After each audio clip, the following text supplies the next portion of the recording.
ও মুসলমান ভাইরে,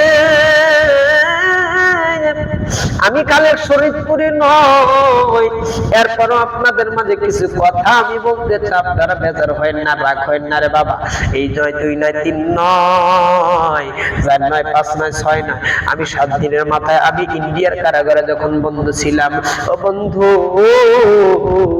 এই সুরে যদি আমি ওয়াজ করি, ও মুসলমান, আপনারা পাগল হয়ে যাবেন। সারা রাত আমি ওয়াজ করবো, আর শুনতে চাইবেন।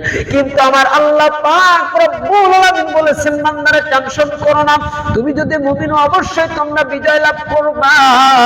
ও বন্ধু, এই যে দুনিয়া আজ নয়, কাল নয়, পরশু নয়, আমরা একদিন চলে যাব। মসজিদ থেকে বাইর হতে পারবো কিনা তার কোনো গ্যারান্টি নাই। মসজিদ থেকে বাইর হতে পারবো না তার কোনো গ্যারান্টি নাই রে বান্দা। ও বন্ধু, আজকে থেকে আমরা প্রতিদিন যেন কবর মাঝে হয়ে যায়। কবরের বারান্দায় যখন শুয়ে যাব, আমার আপনার কেউ থাকবে না, কেউ আমার কোনদিন খোঁজ দিতে আসবে না। মুসলমান ভাইরা আমার গভীর মনোযোগ দিয়ে শুনবেন। আল্লাহ নবীজি কিয়ামতের দিন, আল্লাহ নবীজি কিয়ামতের কঠিন ময়দানে সিজদায় পড়ে যাবেন। নবীজি আমার মাথা উঠায় না, নবীজি আমার মাথা উঠায় না। আমার আল্লাহ পাক রব্বুল আলামিন বলবেন, নবীজি মাথা উঠাও। ও বন্ধু, মাথা উঠাও, মাথা উঠাও। আমার নবীজি মাথা উঠায় না। আল্লাহ কয়, ও নবীজি কি চাও? আমার নবীজি বলে, আল্লাহ, আমি জীবনে কিছু চাই না রে আল্লাহ, আমি কেবল মাত্র চাই আমার গুনাহগার বন্দাদেরকে আপনি মাফ করে দিবেন। নবীজি মাথা উঠায় না। আমার আল্লাহ পাক রব্বুল আলামিন বলেন, নবীজি মাথা উঠাও। ও প্যারা দোস্ত, হাবিবরে মাথা উঠাও।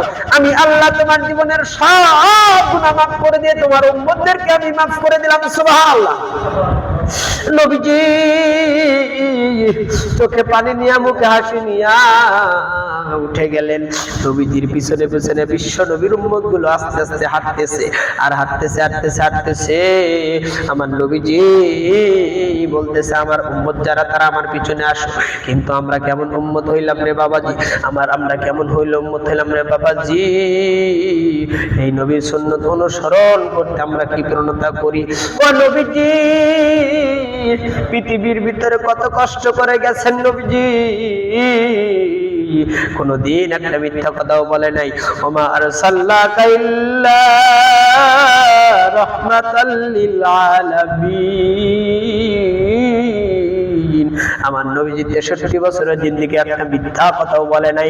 কেমন নবী ছিলেন আমার নবীজি। ও বাবাজি, ও মা, পর্দার অন্তরালে একটু গভীর মনোযোগ দিয়ে শুনবেন রে মা। ও মা, তোমাদের জন্য জান্নাত খুব সহজ রে মা। তোমরা 4টি কাজ করলে তোমাদের জন্য আল্লাহ পাক জান্নাত দিয়ে দিবেন। ও মা আর ও বাবা রে, আমরা তো একদিন থাকবো না, আপনিও তো একদিন থাকবেন না, সবাই চলে যাব আমরা। আমি গাড়ি দিয়ে কত দূর থেকে আসছি রে ভাই, আপনিও চলে যাবেন, আমিও চলে যাব। আল্লাহ তা না করে কোনো দুর্ঘটনা হলে আপনি মনে করবেন, আরে হুজুর তো কত সুন্দর করে ওয়াজ করেছিলেন, দুর্ঘটনা হতেই পারে।